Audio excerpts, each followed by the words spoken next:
आज ये प्रेस वार्ता एक बहुत अहम बिंदु पे है। जैसा सभी न्यूज चैनल्स दिखा रहे हैं, पश्चिम बंगाल में भारतीय जनता पार्टी युवा मोर्चा का एक युवा कर्मठ ईमानदार कार्यकर्ता मार दिया जाता है, उसकी हत्या कर दी जाती है, उसका शव फंदे से लटका हुआ मिलता है और उसका कसूर केवल इतना है कि वो एक विपक्षी पार्टी का संविधान में आस्था रखने वाला कार्यकर्ता है, नागरिक है।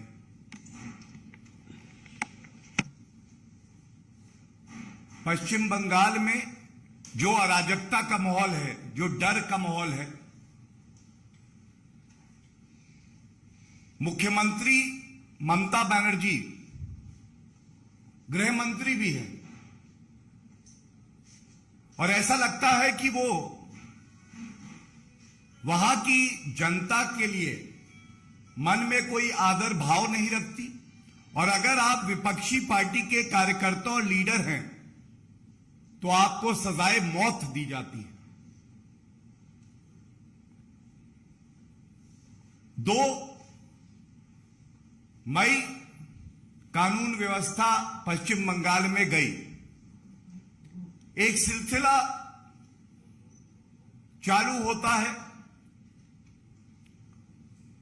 जितने भाजपा के कार्यकर्ता हैं, लीडर हैं, इनको घेरो, हमला करो, हत्या करो, महिलाओं के साथ बलात्कार करो और परिवारजन इंसाफ की गुहार लगाते हैं। और ममता बनर्जी जी जो मुख्यमंत्री हैं, जिनको यह सुनिश्चित करना है कि इंसाफ मिले, वो आरोपियों को संरक्षण देती हैं। और यह दुख की बात इसलिए है, जो तथ्य सामने आए हैं कि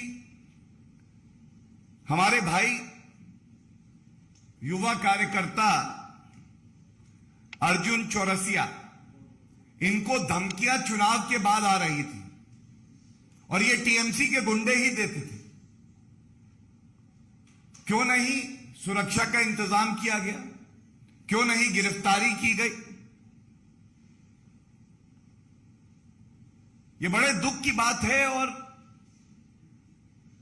आज एक कड़ा संदेश इस मंच से जाना है। भारतीय जनता पार्टी की तरफ से एक बात स्पष्ट कर दें, ये जो भय और अराजकता का माहौल आप बनाने का प्रयास कर रही हैं, ये जो रक्त रंजित राजनीति आप करवा रही हैं, इसका अंत कोई करेगा तो वो भारतीय जनता पार्टी है। आज शोकलिप्त परिवार के साथ भारतीय जनता पार्टी के राष्ट्रीय अध्यक्ष से लेकर हर कार्यकर्ता खड़ा है और इतना जरूर कहेंगे कि ममता बनर्जी जो गुरूर में जी रही हैं, अगर जनता सत्ता देना जानती है तो भारतीय जनता पार्टी वो पार्टी है जो जनता के साथ मिलकर आपको उखाड़ के फेंकना भी जानती है।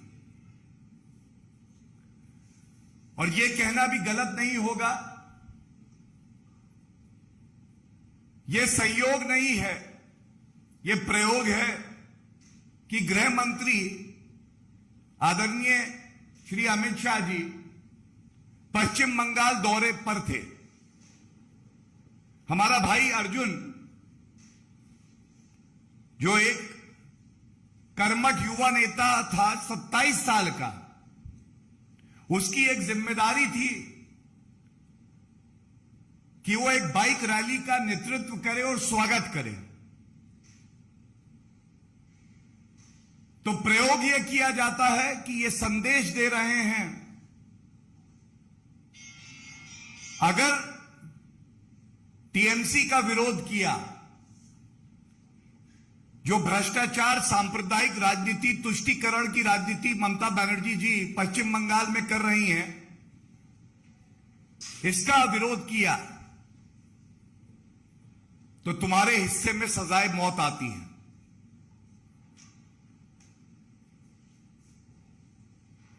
और सबसे ज्यादा दुख की बात यह है, जो पश्चिम बंगाल की पुलिस है, ये टीएमसी का एक प्रकोष्ठ बन के कार्य करती है। जल्दी से पोस्टमार्टम कराओ, छेड़छाड़ उसमें करो, जो सबूत हो उसको नष्ट किया जाए। यह आखिर कब तक चलेगा? और ममता बनर्जी जी, आप मुख्यमंत्री पश्चिम बंगाल हैं, आप गृह मंत्री भी हैं, आप अपनी चुप्पी कब तोड़ेंगी? ठीक है, हमारा भाई अर्जुन आपके लिए एक विपक्षी दल का नेता था, लेकिन वो एक भारतीय नागरिक था, वो पश्चिम बंगाल में था। आपकी जिम्मेदारी थी कि उसको सुरक्षा मिले।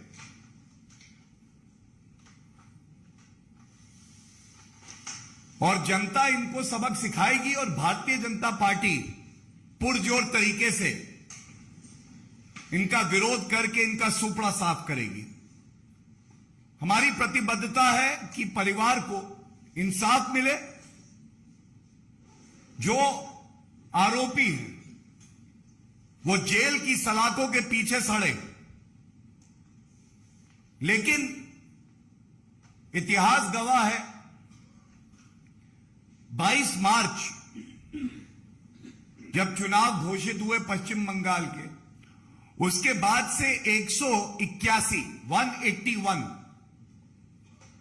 राजनीतिक हिंसा की घटनाएं हुई।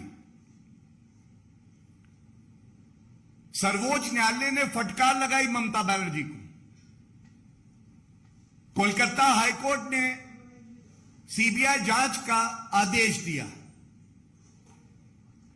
और ये मामले इतने गंभीर थे कि इसमें 64 हत्या के मामले थे और 52 बलात्कार के मामले थे।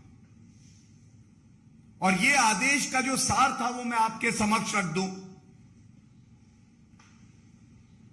पश्चिम बंगाल की पुलिस वर्दी पहन के ममता बनर्जी के इशारों पर कार्य कर रही थी, गुंडों को बचा रही थी, जो अपराधी थे उनको बचा रही थी।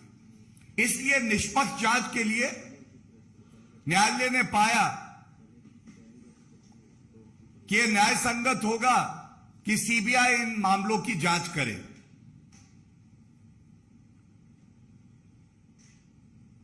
It is said that anarchy, lawlessness and violence are biggest enemies of a vibrant democracy. But it seems that anarchy, lawlessness and violence are the best friends of Mamata Banerjee.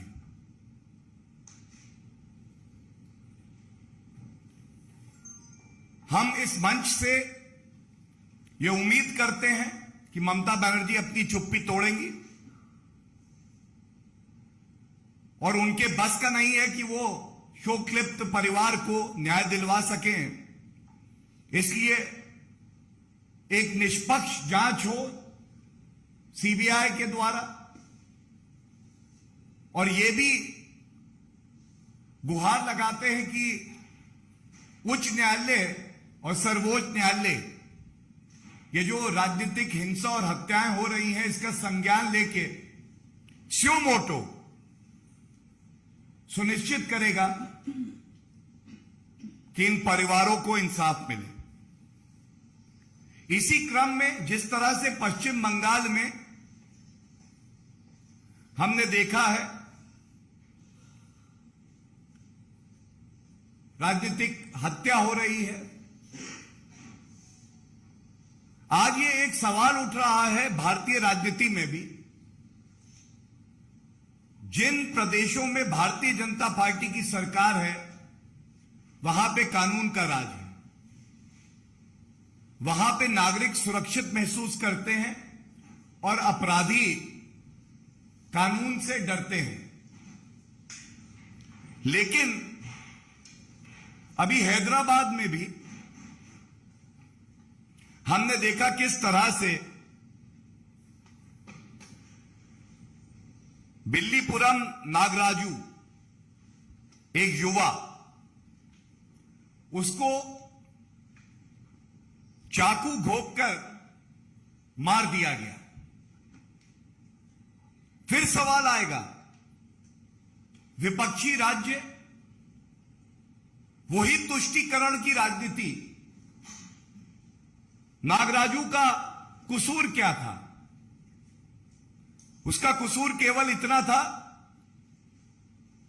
कि वो एक हिंदू युवा था। उसको एक युवती से प्यार हुआ, दोनों ने आम सहमति से विवाह किया। लेकिन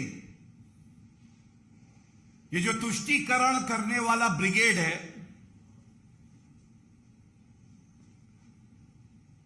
इसको मंजूर नहीं था।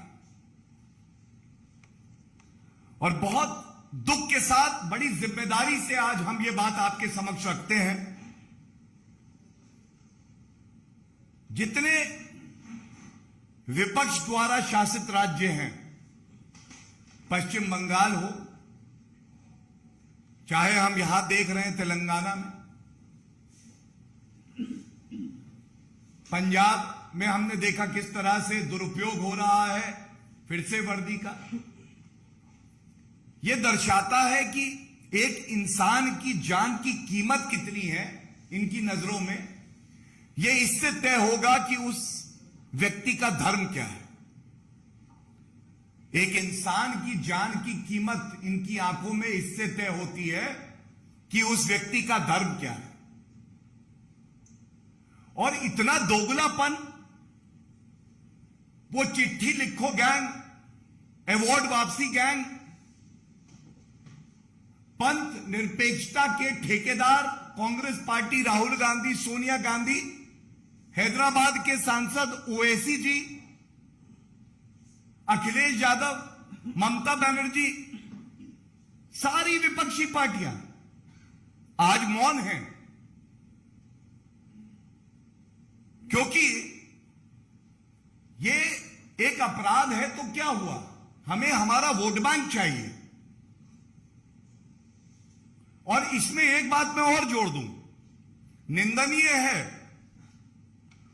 कि पुलिस अभी विवेचना पूरी नहीं हुई, चार्जशीट आपने फाइल नहीं करी, और कहती है यह सांप्रदायिक मामला नहीं है, यहां पे धर्म का कोई लेना देना नहीं, नफरत की कोई बात नहीं, it is an isolated incident. So from this platform very responsibly we raise this question. When the investigation is not complete and it is apparent on the face of all records that are out that this crime has been committed because of communal hatred, who gave the instructions to the police to make this premature statement? और ये इंसान की जान है, वो किसी भी धर्म का हो, किसी भी जात का हो। लेकिन ये मुद्दा इसलिए बड़ा व्यापक है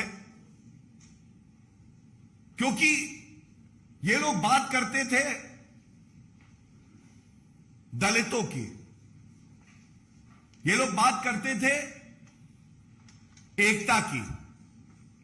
तो आज कोई विपक्षी दल ये नहीं बताएगा कि हमारा भाई नागराजू, जिसकी हत्या हो गई, वो एक दलित था, आप लोगों ने चुप्पी क्यों साध रखी है।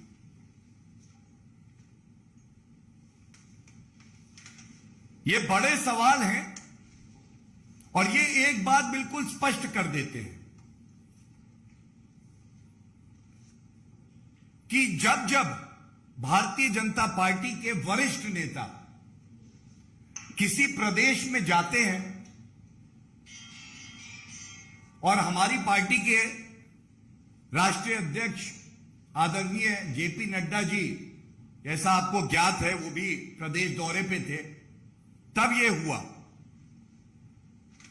तो ये स्पष्ट है कि ये डराने की राजनीति, भयभीत करने की राजनीति विपक्ष करता है, क्योंकि उनमें इतना सामर्थ्य नहीं है कि वो विचारधाराओं से, नेतृत्व क्षमता से भारतीय जनता पार्टी का जवाब दे सके।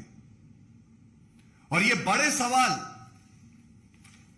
तब तक उठते रहेंगे जब तक these pseudo seculars indulge in the politics of appeasement, of selectivism, चयनात्मक राजनीति, लाशों के धर्म ढूंढो, उसके बाद तय करो कि आपका स्टैंड क्या है। इस राजनीति का भारतीय जनता पार्टी विरोध भी करेगी और यह सुनिश्चित करेगी कि भारत में इस तरह की कम्युनल अपीजमेंट पॉलिटिक्स की कोई जगह ना। धन्यवाद।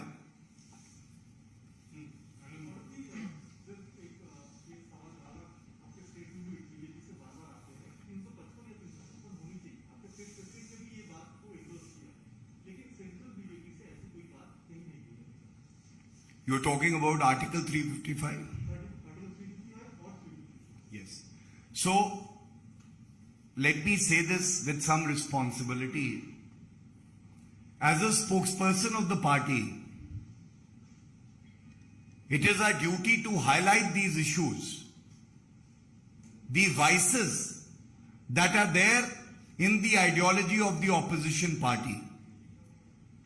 But keeping with the spirit of the Constitution, we all know we have a very effective, learned Home Minister, Shri Amit Shah ji. He will definitely look into all the aspects and then act as per the Constitution. Thank you.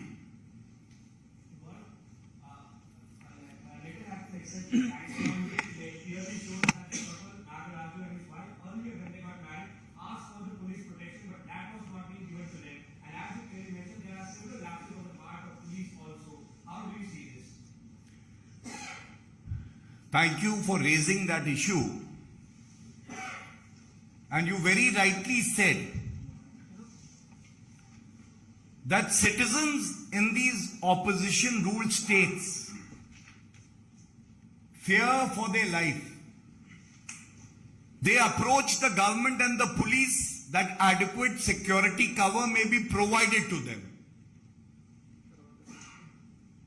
And it seems very clearly that because of the religious preferences of the leaders who are ruling the state, they treat